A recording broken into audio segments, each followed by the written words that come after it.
पहाड़ों की चट्टानों पर। एक बार जोरदार तालियों के साथ हम स्वागत करेंगे हमारे मुखिया, हमारे बड़े भाई अरविंद केजरीवाल जी का। भारत माता की, भारत माता की, भारत माता की, भारत माता की। इनकलाब, वंदे वंदे।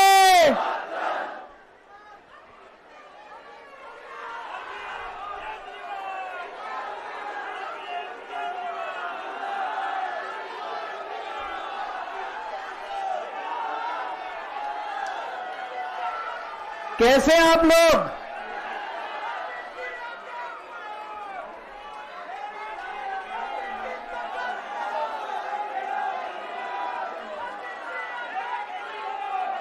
दोस्तों,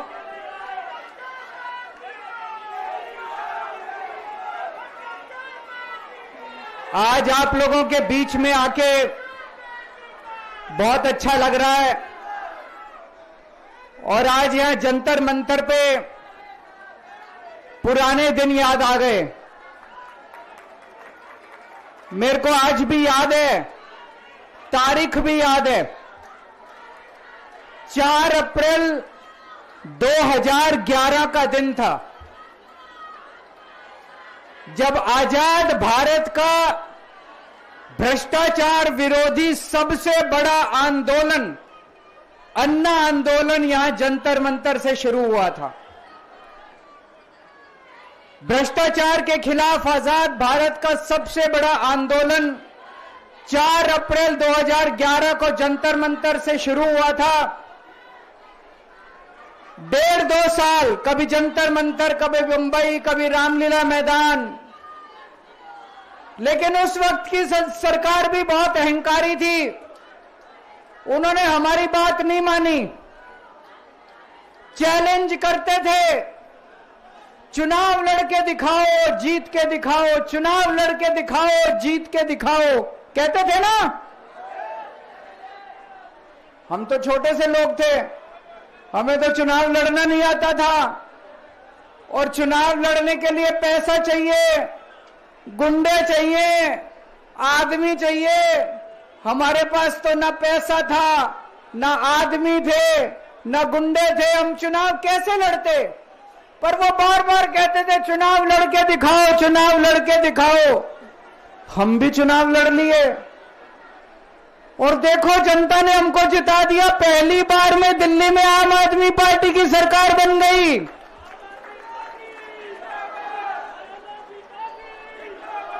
देश के अंदर हमने 2013 में चुनाव हुए थे, देश के अंदर साबित कर दिया ईमानदारी से चुनाव लड़े भी जा सकते हैं और ईमानदारी से चुनाव जीते भी जा सकते हैं। जब हम चुनाव लड़े थे उन दिनों में, तो ये कहते थे सारे पार्टी वाले, अरे इनकी तो जमानत जब्त होएगी, केजरीवाल की जमानत बच जाए चाहे। पहली बार में सरकार बन गई थी दिल्ली के अंदर हमारी 49 दिन की सरकार। ईमानदारी से चुनाव लड़े थे हम, हमारे पास कोई पैसा नहीं था, कोई आदमी नहीं था, ईमानदारी से चुनाव लड़े थे। देश में साबित कर दिया कि ईमानदारी से चुनाव लड़े जा सकते हैं। पिछले 10 साल से दिल्ली के अंदर हम लोग सरकार चला रहे थे, ईमानदारी से सरकार चला रहे थे, ईमानदारी से पैसे सरकार के बचा रहे थे और ऐसी ऐसी सुविधाएं दी हमने जनता को जो कोई कल्पना भी नहीं कर सकता। बिजली 24 घंटे कर दी, बिजली फ्री कर दी, बिजली पानी फ्री कर दिया, महिलाओं के लिए बसों का किराया मुफ्त कर दिया, बुजुर्गों के लिए तीर्थ यात्रा कर दी, शानदार अस्पताल मोहल्ला क्लिनिक बना दिए, लोगों का इलाज मुफ्त कर दिया, शानदार स्कूल बना दिए, लोगों की शिक्षा शानदार कर दी, बच्चों को भविष्य दे दिया। 10 साल ईमानदारी से काम किया। मोदी जी को लगने लगा कि अगर इनसे जीतना है तो इनकी ईमानदारी पे चोट करो, इनको बेईमान साबित करो। तो प्रधानमंत्री जी ने एक षड्यंत्र रचा। उन्होंने षड्यंत्र रचा, केजरीवाल को बेईमान साबित करो, मनीष सिसोदिया को बेईमान साबित करो, आम आदमी पार्टी को बेईमान साबित करो। और षड्यंत्र रच के इन्होंने हमारे सारे बड़े बड़े नेताओं को एक एक करके जेल में डाल दिया। दोस्तों, अब हम जेल से बाहर आ गए और जेल से बाहर आने के बाद मैंने इस्तीफा दे दिया। आपके मन में यह चल रहा होगा कि केजरीवाल ने इस्तीफा क्यों दिया। मैंने इस्तीफा इसलिए दिया क्योंकि मैं ये सब करने के लिए, गंद करने के लिए नहीं आया था। मैं भ्रष्टाचार करने के लिए नहीं आया था। मैं सत्ता का लालच, सत्ता की भूख नहीं है मेरे को सीएम की कुर्सी की भूख नहीं है। मैं पैसे कमाने नहीं आया। पैसे कमाने होते इनकम टैक्स कमिश्नर की नौकरी करता था। उस नौकरी में जितने करोड़ों रुपए चाहता मैं कमा सकता था। पैसे नहीं कमाने, देश के लिए आए थे, भारत माता के लिए आए थे, देश की राजनीति बदलने के लिए आए थे। दोस्तों,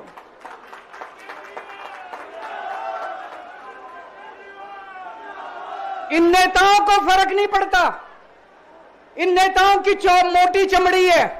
इनके ऊपर जितने मर्जी आरोप लग जाए, इन नेताओं को फर्क नहीं पड़ता। दोस्तों, मैं नेता नहीं हूं, मेरी मोटी चमड़ी नहीं है, मेरे को फर्क पड़ता है। मेरे पे जब ये कीचड़ फेंकते हैं बीजेपी वाले, मेरे को जब ये चोर कहते हैं, मेरे को जब ये भ्रष्टाचारी कहते हैं, मेरे को जब ये गाली देते हैं, मेरे को फर्क पड़ता है। आज मैं बहुत दुखी हूं। आज मेरी आत्मा पीड़ित है। मैं अंदर से बहुत दुखी हूं और इसीलिए मैंने इस्तीफा दिया। मैंने अपनी जिंदगी में केवल इज्जत कमाई है। मैंने अपनी जिंदगी में केवल ईमानदारी कमाई है। मेरे बैंक में कोई पैसा नहीं है। मेरी पार्टी के बैंक में कोई पैसा नहीं है। मैंने केवल इज्जत कमाई है। आज 10 साल के बाद जब मैंने इस्तीफा दिया है, थोड़े दिन में मैं सीएम का बंगला छोड़ दूंगा। आज दिल्ली के अंदर मेरे पास घर भी नहीं है रहने के लिए। मेरे को कई लोग कहते हैं, कैसा आदमी है यार तू, 10 साल राजनीति करी, 10 साल सीएम रह गया, 10 साल में तो 10 कोठियां बन जाती, 10 घर बन जाते, 10 प्लॉट बन जाते। मैंने कुछ नहीं कमाया 10 साल के अंदर, केवल आपका आशीर्वाद कमाया, आपका प्यार कमाया है 10 साल के अंदर। और उसी प्यार का नतीजा है आज जब मैं घर छोड़ूंगा, मेरे पास इतने लोगों के फोन आ रहे हैं, इतने लोगों के मैसेज आ रहे हैं, जी मेरा घर ले लो, मेरा घर ले लो, मैं किराया नहीं लूंगा, मेरा घर ले लो। मैं आप सब लोगों का शुक्रिया अदा करता हूं। अभी श्राद्ध चल रहे हैं। श्राद्ध खत्म होने के बाद जैसे ही नवरात्रे शुरू होंगे, मैं सीएम आवास छोड़ दूंगा और आप में से ही किसी के घर आके मैं आपके साथ रहना चालू कर दूंगा।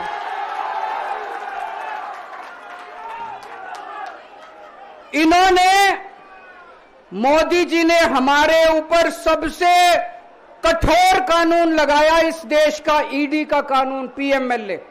उसमें बेल भी नहीं मिलती, उसमें बेल भी नहीं मिलती, लेकिन केस फर्जी था। मैं शुक्रिया अदा करता हूं सुप्रीम कोर्ट का, उन्होंने हम सबको बेल दे दी, क्योंकि उनको भी पता था कि केस खत्म है, केस बेकार है। उन्होंने हम सबको बेल दे दी। लेकिन जैसे मैंने कहा, मैंने केवल ईमान, जब मैं जेल से आया, मैंने मन में सोचा था, जब तक कोर्ट मेरे को बाइज्जत बरी नहीं कर देता, मैं दोबारा कुर्सी पे नहीं बैठूंगा। लेकिन मेरे को वकीलों ने कहा, यह केस अभी 8 साल चल सकता है, 10 साल चलेगा, 15 साल चलेगा, यह केस का कोई भरोसा नहीं है, यह केस अभी बहुत लंबा चलेगा। तो मैंने तय किया, मैं अपनी जनता की अदालत में जाऊंगा, जनता से पूछूंगा कि जनता मेरे को बताए कि मैं बेईमान हूं कि मैं ईमानदार हूं। मैं दाग के साथ नहीं जी सकता। दाग के साथ काम करना तो दूर की बात है, मैं इस दाग के साथ में जी भी नहीं सकता, मैं जिंदा भी नहीं रह सकता। मैं आपसे पूछना चाहता हूं, अगर मैं बेईमान होता, क्या मैं दिल्ली में बिजली फ्री कर सकता था? दिल्ली में बिजली फ्री करने के 3,000 करोड़ रुपए लगते हैं। अगर मैं बेईमान होता ये 3,000 करोड़ रुपए खा जाता, बिजली फ्री करने की क्या जरूरत थी? अगर मैं बेईमान होता क्या मैं महिलाओं का किराया फ्री करता? क्या जरूरत थी फ्री करने की? पैसे खा जाता सारे। अगर मैं बेईमान होता क्या आपके बच्चों के लिए स्कूल बनवाता? सारे पैसे खा जाता। अगर मैं बेईमान होता आपका इलाज मुफ्त करता? पैसे खा जाता सारे। इन लोगों की 22 राज्यों में सरकार है, 22 राज्यों में कहीं बिजली फ्री नहीं है। तो चोर कौन है? इनकी 22 राज्यों में सरकार है, कहीं महिलाओं का किराया फ्री नहीं है। तो चोर कौन है? आज आपके बीच में आया हूं, आपसे पूछने के लिए आया हूं, केजरीवाल चोर है या केजरीवाल को जेल भेजने वाले चोर हैं? जिन जिन लोगों को लगता है केजरीवाल ईमानदार है, हाथ खड़े करके बता दो जरा से। ये कैमरे वाले जरा से दिखा दो कि दिल्ली की जनता क्या सोचती है। जिन जिन लोगों को लगता है कि मोदी जी ने केजरीवाल के खिलाफ गंदा राजनीतिक षड्यंत्र रचा था, जिन जिन लोगों को लगता है कि मोदी जी ने केजरीवाल के खिलाफ बहुत बुरा षड्यंत्र रचा था, हाथ खड़े कर दो सब लोग।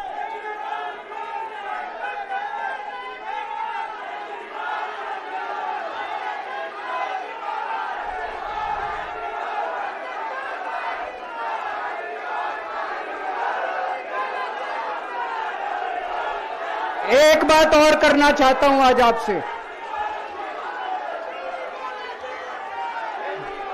एक बात और करना चाहता हूं, बड़े ध्यान से सुनना।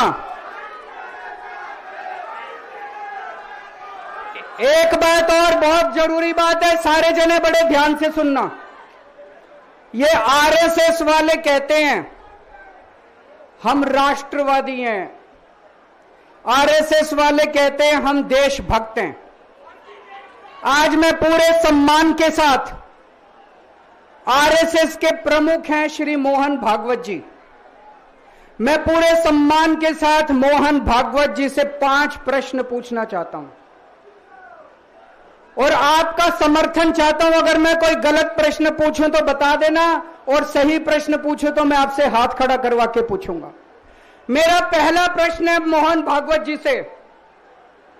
जिस तरह मोदी जी देश भर में लालच देके या ईडी और सीबीआई की धमकी देके, डरा के दूसरी पार्टी के नेताओं को तोड़ रहे हैं, पार्टियां तोड़ रहे हैं, सरकारें गिरा रहे हैं, क्या यह देश के लिए सही है? मैं मोहन भागवत जी से पूछना चाहता हूं, क्या आप नहीं मानते कि यह भारतीय जनतंत्र के लिए हानिकारक है? पूछना चाहिए कि नहीं पूछना चाहिए मोहन भागवत जी से? मेरा दूसरा प्रश्न है उनसे, देश भर में सबसे भ्रष्टाचारी नेताओं को मोदी जी ने अपनी पार्टी में शामिल करवा लिया। जिन नेताओं को कुछ दिन पहले मोदी जी ने खुद सबसे भ्रष्टाचारी बोला, जिन नेताओं को अमित शाह जी ने खुद भ्रष्टाचारी बोला, कुछ दिन के बाद उनको बीजेपी में शामिल करा लिया। मैं मोहन भागवत जी से पूछना चाहता हूं, क्या इस प्रकार की राजनीति से आप सहमत हो? क्या आपने कभी ऐसी बीजेपी की कल्पना की थी? पूछना चाहिए कि नहीं पूछना चाहिए मोहन भागवत जी से? मेरा तीसरा प्रश्न है मोहन भागवत जी से, बीजेपी आरएसएस की कोख से पैदा हुई है कि नहीं है? कहा जाता है यह देखना आरएसएस की जिम्मेदारी है कि बीजेपी पथभ्रष्ट ना हो। मैं मोहन भागवत जी से पूछना चाहता हूं, क्या आप आज की बीजेपी के इन कदमों से सहमत हैं? क्या आपने कभी मोदी जी से यह सब ना करने के लिए बोला? मोहन भागवत जी बताएं कि क्या आपने मोदी जी को यह सब गलत हरकतें करने से रोका कभी? पूछना चाहिए नहीं पूछना चाहिए? मेरा चौथा प्रश्न है मोहन भागवत जी से। जेपी नड्डा जी ने लोकसभा चुनाव के दौरान उन्होंने कहा कि बीजेपी को अब आरएसएस की जरूरत नहीं है। आरएसएस बीजेपी की मां समान है कि नहीं है? क्या बेटा इतना बड़ा हो गया कि मां को आंखें दिखाने लग गया? क्या बेटा इतना बड़ा हो गया कि आज मां को आंखें दिखाने लग गया? जिस बेटे को पाल पोस के बड़ा किया, जिस बेटे को प्रधानमंत्री बनाया, आज वो बेटा पलट के मां को अपनी आंखें दिखा रहा है। मातृतुल्य संस्था आरएसएस, आज वो बेटा अपनी मातृतुल्य संस्था को आंखें दिखा रहा है। मैं मोहन भागवत जी से पूछना चाहता हूं, जब नड्डा जी ने ये कहा तो आपके दिल पे क्या गुजरी, आप जरा बताइए इस देश को। क्या आपको दुख नहीं हुआ? मैं आरएसएस के हर कार्यकर्ता से पूछना चाहता हूं, जब नड्डा जी ने कहा कि हमें आरएसएस की जरूरत नहीं है, क्या आरएसएस के हर कार्यकर्ता को दुख नहीं हुआ? मेरा पांचवां प्रश्न मोहन भागवत जी से मैं कहना चाहता हूं, आप ही लोगों ने मिलकर कानून बनाया था कि 75 साल के होने पे कोई भी व्यक्ति रिटायर होगा। इस कानून के तहत आडवाणी जी को रिटायर कर दिया, मुरली मनोहर जी जैसे बड़े बड़े नेताओं को रिटायर कर दिया, बीसी खंडूरी जी को रिटायर कर दिया, कलराज मिश्र को रिटायर कर दिया, शांता कुमार को और पता नहीं कितने लोगों को रिटायर कर दिया। अब अमित शाह जी कह रहे हैं कि यह नियम मोदी जी पे लागू नहीं होगा। तो मैं मोहन भागवत जी से पूछना चाहता हूं, क्या आप इससे सहमत हो कि जो नियम आडवाणी जी पे लागू हुआ वो मोदी जी पे लागू नहीं होना चाहिए? आप ये पूछना चाहते हैं कि नहीं पूछना चाहते? पूरा देश आज मोहन भागवत जी से ये प्रश्न पूछना चाहता है। एक और बात रखना चाहता हूं मैं, प्रश्न के रूप में नहीं है। आज हमारे देश के अंदर शिक्षा व्यवस्था का बहुत बुरा हाल है। जिनके पास पैसा है वो अपने बच्चों को प्राइवेट स्कूलों में भेज देते हैं, जिनके पास पैसा नहीं है वो मजबूरी में सरकारी स्कूलों में भेजते हैं। 75 साल के अंदर सरकारी स्कूलों का बेड़ा गर्क कर दिया हर सरकार ने इस देश के अंदर। लेकिन ऊपर वाले की कृपा है कि ऊपर वाले ने इस देश को एक मनीष सिसोदिया दे दिया। 75 साल के बाद इस देश में एक ऐसा शख्स आया जिसने गरीबों के बच्चों को भविष्य की एक उम्मीद दी। एक रिक्शे वाले का बेटा, मजदूर का बेटा, किसान का बेटा, जिसे कोई उम्मीद ही नहीं बची थी कि मेरे बच्चे बड़े होकर कुछ बन सकते हैं, आज उनके बच्चों को अच्छी शिक्षा देकर मनीष सिसोदिया ने उनको उम्मीद दी है। ऐसे मनीष सिसोदिया को प्रधानमंत्री मोदी जी ने 2 साल जेल में रखा। मनीष सिसोदिया की जिंदगी उसकी अपनी जिंदगी नहीं है। मनीष सिसोदिया की जिंदगी देश की जिंदगी है। मनीष सिसोदिया का एक एक जिंदगी का पल इस देश का पल है। ये 2 साल मनीष सिसोदिया के खराब नहीं हुए, ये 2 साल इस देश के खराब हुए हैं। अगर आज मनीष सिसोदिया जेल के बाहर होता, न जाने कितने और नए स्कूल बनते, न जाने कितने बच्चों को शिक्षा मिलती। तो मैं मोहन भागवत जी से भी पूछना चाहता हूं कि क्या आरएसएस इस किस्म की हरकतों से सहमत है? ये सारे प्रश्न आज मैंने मोहन भागवत जी के सामने रखे हैं। मैं उम्मीद करता हूं कि वो इन प्रश्नों के जवाब देंगे। और ये प्रश्न केवल मोहन भागवत जी के लिए नहीं है। इस देश से प्यार करने वाले हर शख्स, इस देश के हर देशभक्त को, भारत माता की पूजा करने वाले भारत माता के हर सपूत को मैं ये प्रश्न पूछना चाहता हूं, इस पे चिंतन जरूर करना। आरएसएस के हर व्यक्ति से मैं कहना चाहता हूं, आपको हो सकता है केजरीवाल पसंद ना हो, आपको हो सकता है आम आदमी पार्टी पसंद ना हो, लेकिन देश की खातिर इन मेरे उठाए गए मुद्दों पे चिंतन जरूर करना दोस्तों। ये आने वाला चुनाव मामूली चुनाव नहीं है। यह दिल्ली का आने वाला चुनाव केजरीवाल की अग्नि परीक्षा है। अगर आपको लगता है केजरीवाल ईमानदार है तो केजरीवाल को वोट देना। अगर आपको लगता है केजरीवाल बेईमान है, मुझे कतई वोट मत देना। ये जो झाड़ू है ना, ये जो झाड़ू है, ये झाड़ू अब चुनाव चिन्ह नहीं है। ये झाड़ू चुनाव चिन्ह नहीं है आम आदमी पार्टी का।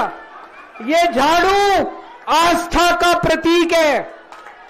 जब एक आदमी वोट डालने जाता है और झाड़ू का बटन दबाता है तो अपनी आंख बंद करके पहले भगवान का नाम लेता है। झाड़ू का बटन दबाता है तो वो मन में सोचता है कि मैं ईमानदारी का बटन दबा रहा हूं। झाड़ू का बटन दबाता है तो वो ये सोचता है कि मैं एक ईमानदार सरकार बनाने का बटन दबा रहा हूं।